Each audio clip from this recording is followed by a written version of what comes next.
Bonsoir à toutes et à tous. Je suis ravi de vous retrouver pour votre journal de ce mardi 7 mai. Voici les informations que nous allons développer. Le Tavini Huiratira se rapproche d'une ONG d'Azerbaïdjan pour mener sa lutte en faveur de la décolonisation. Un rapprochement qui n'est pas du goût de l'État français, rappelant que l'Azerbaïdjan est une dictature, mais le Tavini n'en fait pas cas. Explication dans un instant. La Fédération de boxe de Polynésie française va retrouver sa délégation de service public qui lui avait été retirée par le ministère des Sports. Le tribunal administratif lui a donné raison, mais la restauration de la DSP s'annonce complexe. Un jeu d'écriture, des lettres destinées aux poilus tahitiens partis à la guerre, c'est le projet des élèves de 4e du collège de Tiperui. Pendant 3 mois, ils se sont mis à la place des proches de ces soldats à travers des correspondances imaginaires, une façon de mieux assimiler l'histoire. Les artistes et groupes de musique les plus populaires de Polynésie vont se produire demain au Parc Veirei de Punaouia. Ce sera à l'occasion du Whenua Live, un grand festival de musique 100% local. Pour en parler, nous recevons en plateau Teariki Ata, organisateur du Whenua Live. Un heiva à Montpellier, mais un heiva où ce sont les associations d'étudiants polynésiens qui étaient sur scène, quand l'expression culturelle est toujours intacte, même à plus de 15 000 km du Whenua. Ce sera à découvrir à la fin de ce journal. Merci d'être avec nous. Le Tavini Huiratira a signé un accord de partenariat avec une ONG de l'Azerbaïdjan qui lutte contre le colonialisme.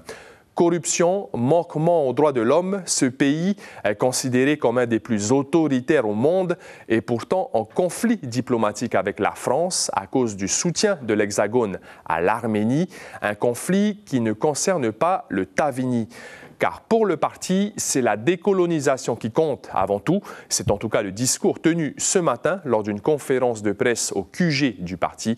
Explication avec Suliane Favnek, Inasso Raveino et Jacques Damour.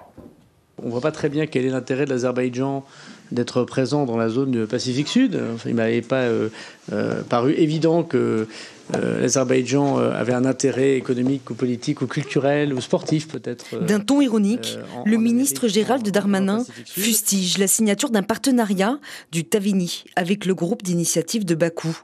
Cette ONG dit lutter contre le colonialisme et le néocolonialisme. Cet accord pour le parti indépendantiste est un pied de nez à l'État français. Le processus des Nations Unies, nous l'avons terminé le 17 mai 2013. Nous avons suivi toutes les règles onusiennes.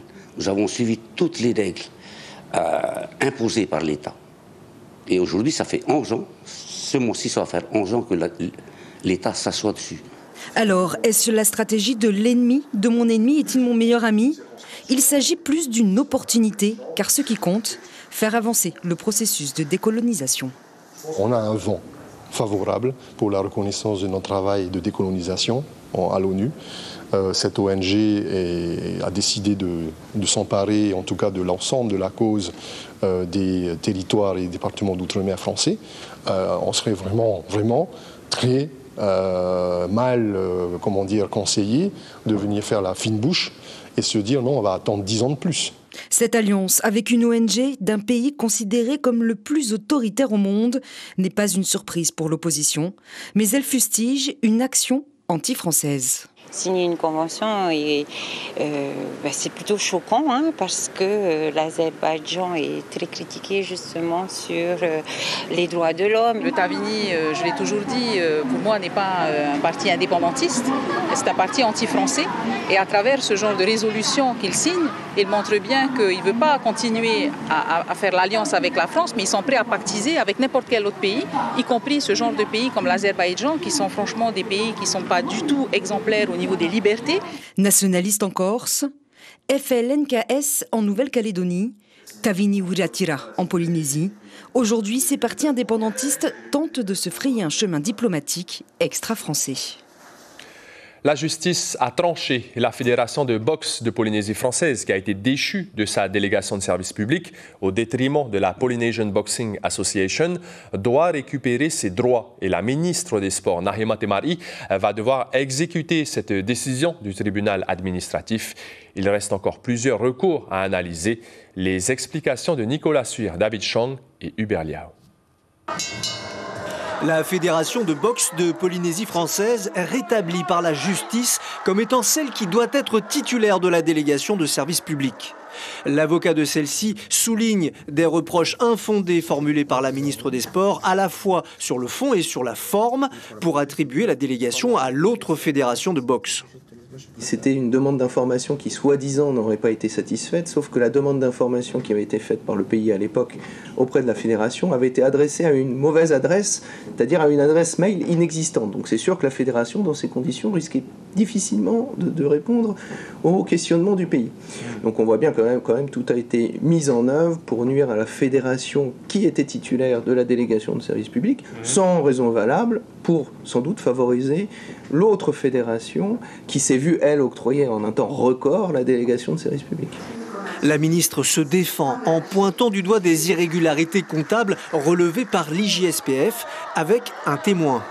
On a dans un premier temps ce problème de justificatif, mais dans un second temps un témoignage qui est intervenu, qui émanait de l'ancienne trésorière de la FPBF et qui faisait état notamment d'inquiétude et d'interrogation de sa part. Tauhiti Nena subit également les répercussions de cette décision de justice. Il a perdu la délégation de service public et même l'agrément de sa fédération. Pour autant, il ne se laisse pas démonter. En ce qui concerne l'erreur de droit qu'il y a eu, on sait certainement que les agents du service ont fait quelques erreurs. Il faut qu'ils régularisent leur travail, car sur le plan sportif, comme vous pouvez le voir, on est toujours présent. On est plus de 60 clubs affiliés. La ministre a 1 mois pour rendre la délégation de service public et 1 mois supplémentaire pour faire appel. Cette dernière dit devoir consulter ses équipes comptables avant de se décider. Mais comme tous les 4 ans, la DSP doit être renouvelée. Dépôt des dossiers au mois de juin pour une décision à la fin de l'année. Justice toujours, les peines sont tombées dans l'affaire du coup de feu de 2018 dans la résidence Royal Palms. 10 personnes comparaissaient hier et aujourd'hui dans le prévenu principal pour trafic de méthamphétamine, séquestration, détention et usage d'armes à feu. Ce dernier a été reconnu coupable par le tribunal correctionnel de Papeete et a écopé de 6 ans de prison ferme. D'après Tahiti Info, les 9 autres prévenus ont aussi été reconnus coupables et écopent de peine allant de 4 mois de prison avec sursis à 4 ans d'emprisonnement. Pour apprendre l'histoire avec un grand H et les moments forts de l'humanité, il faut s'imprégner. C'est dans cette optique qu'une trentaine d'élèves de 4e du collège Louise Tehea Carlson de Tiperui ont pris part à un atelier d'écriture. Durant 3 mois, ils se sont mis à la place d'une mère, d'une épouse, d'un enfant de soldat parti combattre lors de la Première Guerre mondiale. Ils ont donc rédigé des lettres, des hommages poignants à nos poilus haïtiens. Kaline Liénard, Jérôme Lee. Carte postale militaire, c'est sur ce papier-là qu'a réellement écrit le soldat. Du vrai papier à lettres pour aider ses élèves de 4e à se mettre dans la peau d'une épouse, d'une amie ou même d'un enfant de soldat.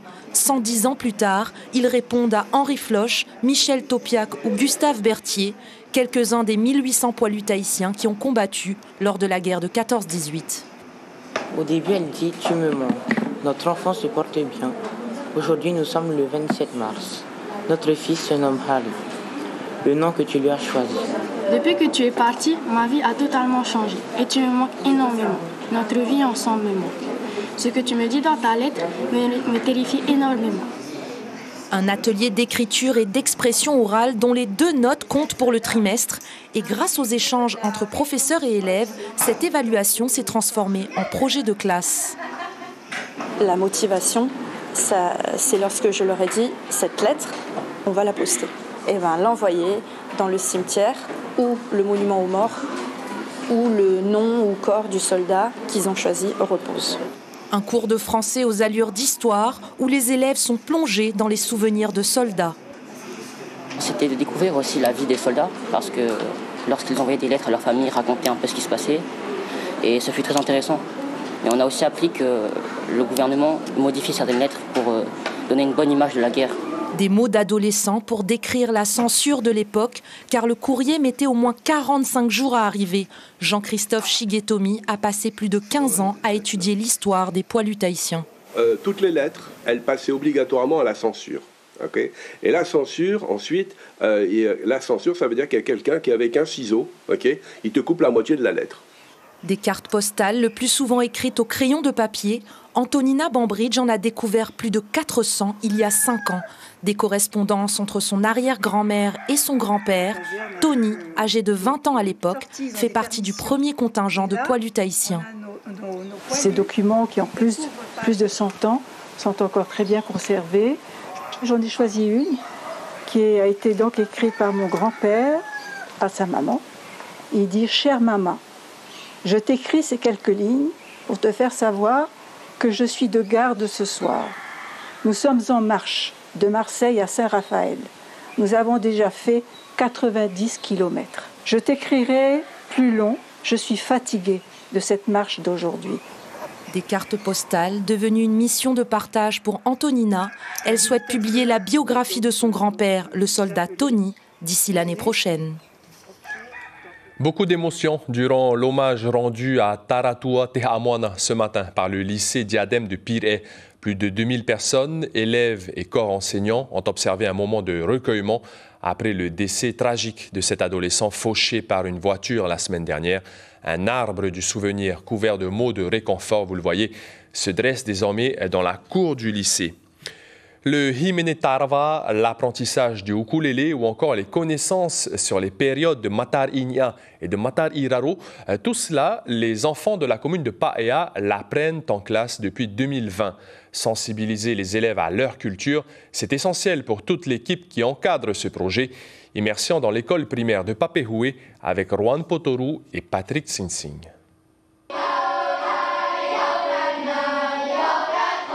10 ans à peine et déjà l'étoffe des grands pour chanter et jouer le himene tarava, une des variétés des chants traditionnels les plus difficiles à maîtriser. Et pourtant, ces élèves de CM2 de Papehoué relèvent le défi. Une fierté pour les référents de l'association Faravayan Ou et la commune à l'origine du projet depuis 4 ans. On a un apprentissage à nous pour pouvoir capter l'attention de l'enfant, que ce soit le tarava, que ce soit le ukulélé, et plein d'autres activités aussi que nous mettons en place, le tapa, les oriro, l'art du oriro, on le fait aussi. À l'occasion des événements Matar Inya et Matar Iraro, la commune, en partenariat avec les écoles de la commune de Paea, met en place des ateliers culturels et artistiques justement pour sensibiliser nos enfants à cet événement-là. Il y a des retours positifs? Alors très positif, la preuve, nous avons dû remettre encore des événements culturels en place, avec d'autres thématiques certes, mais toujours les mêmes ateliers, mais plus approfondis. Et pour le corps enseignant, l'apport de ces ateliers est plus que positif. Il stimule l'éveil culturel des enfants et aussi leur ouverture à de nouvelles connaissances. On ressent un peu le mana de cette chanson qui est très très belle. Et le ukulélé? Ouais, c'est cool d'apprendre.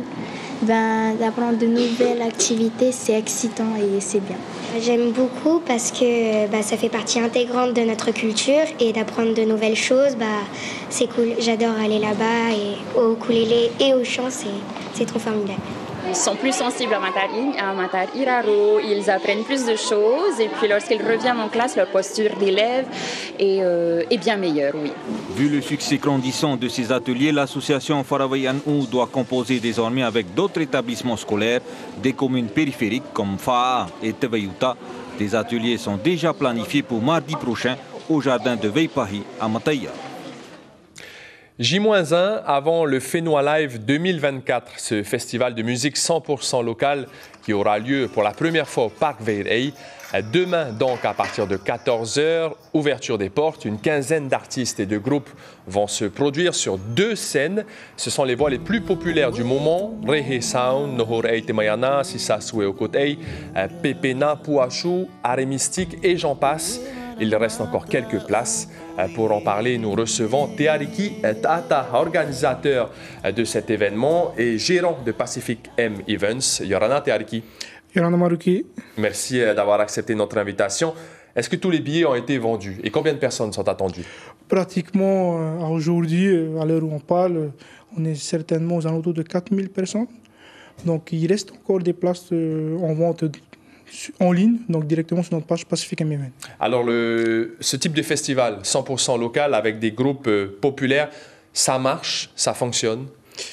On va dire qu'on sort quand même des 2 ans de crise de Covid, donc c'était assez compliqué pour nous. Maintenant, on va dire que ça refonctionne, on essaie de s'en sortir, c'est malgré tout difficile parce que justement après le Covid, il y a tout augmenté en général. Donc nous aussi également on subit, donc nous avons subi aussi également la taxe qui est passée, c'est la fameuse taxe. Maintenant il n'y en a plus, donc on essaie de s'en sortir et comme tu le dis, voilà.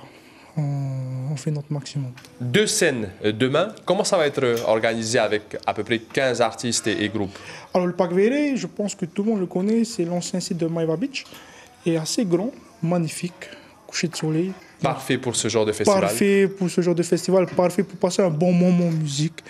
Et justement, on a décidé de tout utiliser le parc. Et on a remarqué qu'on pouvait justement mettre 2 scènes et se baser un peu comme les festivals à l'étranger. Vous n'êtes pas un novice dans l'organisation de festivals, vous êtes gérant de Pacific M Events, que vous avez créé il y a maintenant 6 ans. Et vous organisez plusieurs événements. Et le prochain, ce sera notamment un Reggae Fest. Est-ce que vous pouvez nous en parler? Alors, on va dire que moi, je me considère toujours novice parce qu'on n'arrête pas d'apprendre au fur et à mesure. Et nous, notre politique avec Pacific M Events, c'est d'organiser 2 gros festivals par an, dont celle pour demain. Et comme tu viens de nous le dire, la Reggae Fest qui va se passer au mois de septembre, donc qui est la 3e édition. C'est un événement qui se passe par contre sur 2 jours. Comment vous avez sélectionné les groupes du Fénois Live et comment sont réparties, on va dire, les rémunérations aussi? Alors, la Fénois Live, c'est un événement de la brasserie Tahiti. Donc c'est un événement où on décide ensemble avec la brasserie Tahiti de quels sont les artistes qui vont se produire. Et comme tu viens de le dire, c'est la première fois que la Fénois Live est organisée au Parc Verey.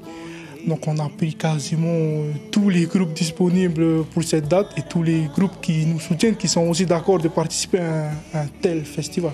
Parce que c'est une sacrée organisation. En termes de cachet, c'est normal qu'on les rémunère parce que la plupart, c'est aussi également leur travail, leur job. Donc être son propre patron en tant qu'artiste, c'est assez compliqué quand même ici à Tahiti.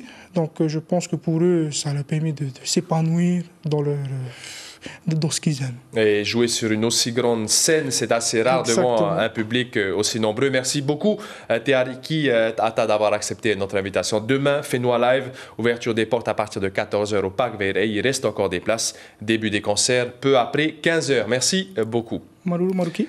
Et pour beaucoup de Polynésiens qui ont étudié en métropole, les AEPF, les associations d'étudiants polynésiens, c'est comme la famille. Et l'expression culturelle aussi loin du fénois est comme une évidence. La première édition du Heiva des AEPF a donc eu lieu à Montpellier il y a quelques jours. Plus de 400 spectateurs étaient au rendez-vous. Le reportage de Ludmila Zi et Mourad Bouretima.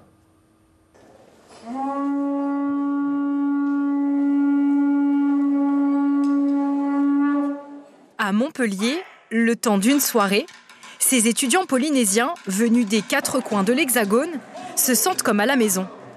C'est l'AEPF Montpellier qui est à l'origine de ce grand moment de fête. Cet été, je suis rentrée au pays et chez moi à Huahine, il y a le Heiva, tout les juillet. Et du coup, je me suis dit, pourquoi pas organiser aussi ce concours de danse, mais pour nous, les associations dans l'Hexagone. C'est un moyen pour nous de nous ressourcer parce qu'on est loin de notre fénois. Du coup, le fait d'avoir cet événement, c'est comme si on se sentait comme chez nous le temps d'une soirée. S'instruire à 15 000 km de leur île, sans oublier leurs racines, c'est l'un des objectifs de ce rassemblement. Cette jeunesse de la Polynésie qui part à l'étranger pour, par exemple, faire ses études, de temps en temps, oublie qui il est, oublie qu'il a une langue, oublie qu'il a une culture, qu'il a un patrimoine, et surtout une école. Donc c'était un moyen pour nous, ce soir, à l'AEPF de Bordeaux, de venir partager, et surtout rappeler à tous ces jeunes qui vivent ici de ne pas oublier qui nous sommes.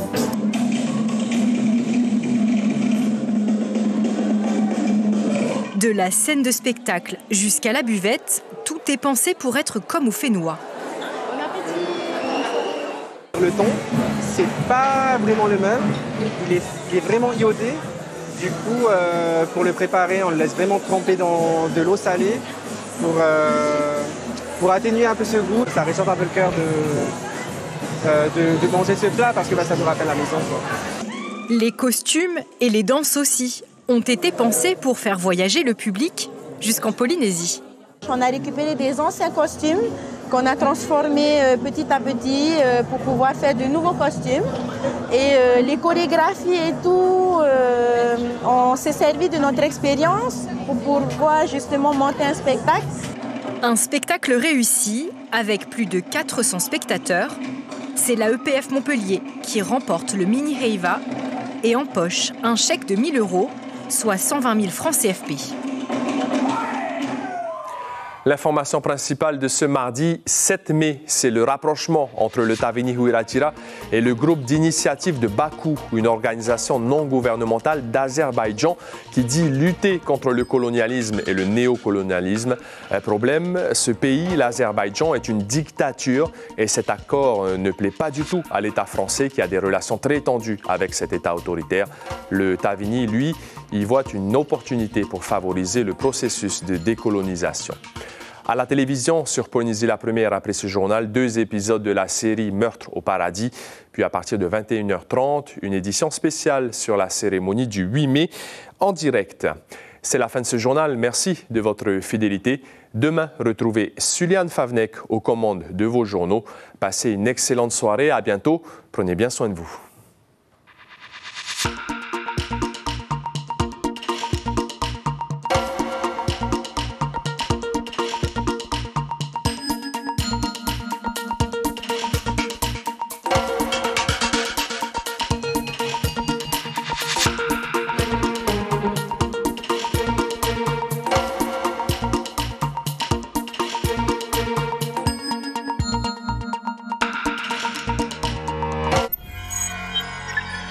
Retrouvez ce programme en replay sur notre site internet.